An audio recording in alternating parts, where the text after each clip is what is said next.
స్వతంత్రమా గణతంత్రమా?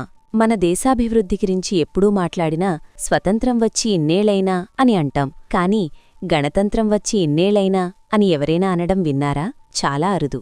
ఎందుకంటే మనకు ఆగస్టు 15న వచ్చే స్వాతంత్ర్య దినోత్సవం ఉన్నంత పాపులారిటీ జనవరి 26న వచ్చే గణతంత్ర దినోత్సవంపై లేదు.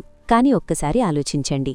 విదేశీ దేశాధినేతలు అతిథులుగా రావడం, సైనిక విన్యాసాలు, అత్యున్నత అవార్డుల ప్రదానం, ఆ అద్భుతమైన పరేడ్, ఇవన్నీ ఆగస్టు 15న కాకుండా జనవరి 26నే ఎందుకు జరుగుతాయి?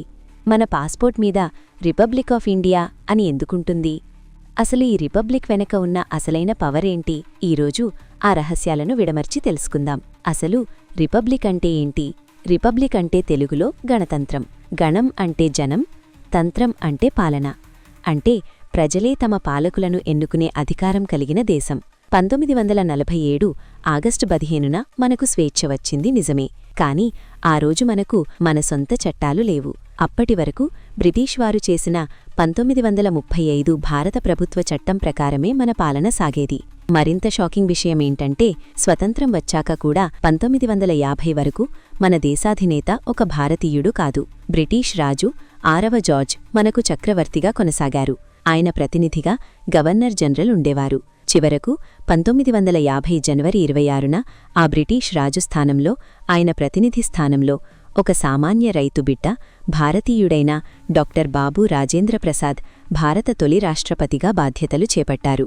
అంటే భారతదేశం సంపూర్ణంగా భారతీయుల పాలనలోకి వచ్చిన రోజే ఈ రిపబ్లిక్ డే. డొమినియన్ స్టేటస్ ఆ 3 ఏళ్ల సంధికాలం 1947 ఆగస్టు నుంచి 1950 జనవరి వరకు ఉన్న కాలాన్ని డొమినియన్ ఆఫ్ ఇండియా అంటారు. అంటే మనకు ప్రధానమంత్రి ఉన్నా అత్యున్నత అధికారం మాత్రం బ్రిటిష్ రాజు దగ్గరే ఉండేది. మౌంట్ ప్యాటన్ తర్వాత రాజగోపాలాచారి గవర్నర్ జనరల్ అయినా ఆయన సాంకేతికంగా బ్రిటిష్ రాజు ప్రతినిధిగానే వ్యవహరించారు. కాని జనవరి 26న రాజ్యాంగం అమల్లోకి రావడంతో ఆ సామ్రాజ్య పాలన, ఎంపైర్ అంతమై జనతంత్ర పాలన, రిపబ్లిక్ మొదలైంది. అందుకే ఈరోజు కంత ప్రాధాన్యత. మన పాస్పోర్ట్ మీద భారత గణరాజ్య అని గర్వంగా రాసుకుంటాం. జనవరి 26వ తేదీనే ఎందుకు?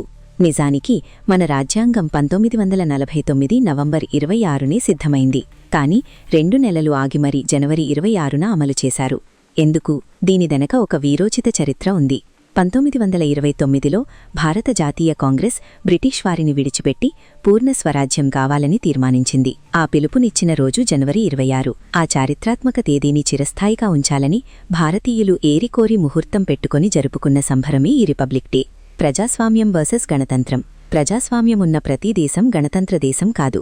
ఉదాహరణకు బ్రిటన్ తీసుకోండి. అక్కడ ప్రధానమంత్రిని ప్రజలు ఎన్నుకుంటారు, ప్రజాస్వామ్యం. కాని దేశాధినేతగా రాజు లేదా రాణి వారసత్వంగా వస్తారు. కాని భారత్ అలా కాదు. ఇక్కడ దేశాధినేత, రాష్ట్రపతిని కూడా ప్రజలే పరోక్షంగా ఎన్నుకుంటారు. అందుకే భారత్ ఒక గణతంత్ర దేశం.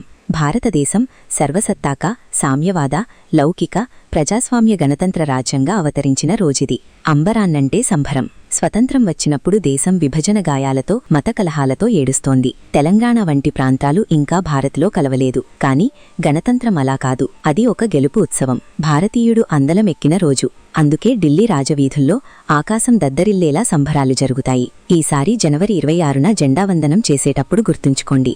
మీరు సల్యూట్ చేస్తోంది కేవలం ఒక జెండాకు మాత్రమే కాదు, మీ తలరాతను మీరే రాసుకునే అధికారాన్నిచ్చిన మన రాజ్యాంగానికి. భారత గణతంత్రం వర్ధిల్లాలి. జై హింద్.